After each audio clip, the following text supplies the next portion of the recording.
SC కమిషన్కు వైఎస్ఆర్సీపీ నేతలు ఫిర్యాదు చేశారు. తిరుపతి ఎంపీ ఎం గురుమూర్తి ప్రభుత్వంపై తీవ్ర విమర్శలు చేశారు. రాజ్యాంగ ఆశయాలకు విరుద్ధంగా పాలన సాగుతోందని ఆరోపించారు.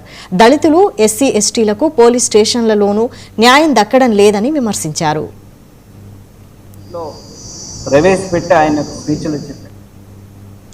తిరుమల తిరుపతి దేవస్థానంలో ఎస్సీ, ఎస్టీ ఉద్యోగులకు అన్యాయం జరుగుతోందని గురుమూర్తి ఆరోపించారు. జాతీయ ఎస్సీ కమిషన్ చైర్మన్కే తిరుమల దర్శనంలో ప్రోటోకాల్ మర్యాదలు దక్కలేదని అన్నారు.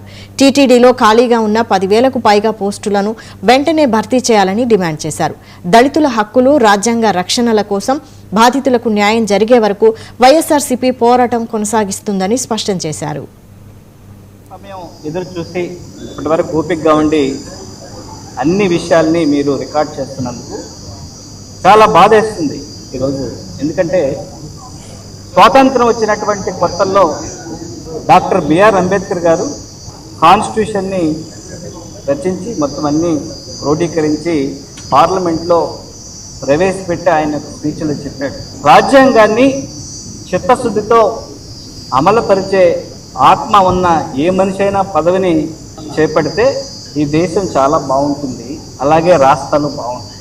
అలా కాకుండా దుర్బుద్ధితో ఎవరైనా ముఖ్యమంత్రి స్థానాన్ని కానీ, ప్రధానమంత్రి స్థానాన్ని కానీ, లేదా ఎలాంటి పదవినైనా కూడా చేపడితే అధికారాలు పూర్తిగా దుర్వినియోగపడతాయి అన్నదానికి ఈ గత 2 సంవత్సరాలుగా ప్రత్యక్షంగా మనం చూస్తూ ఉన్నాం. అందరూ మొదటగా రాజ్యాంగ నిర్మాత అయినటువంటి డాక్టర్ బిఆర్ అంబేద్కర్ గారి యొక్క విగ్రహం మీద మొదలైనటువంటి దాడి ఈరోజు శ్రీకాకుళం నుంచి చిత్తూరు వరకు కొనసాగుతూనే ఉంది. ఎంతో సమయం ఎదురు చూసి ఇప్పటివరకు ఓపికగా ఉండి అన్ని విషయాల్ని మీరు రికార్డ్ చేస్తున్నందుకు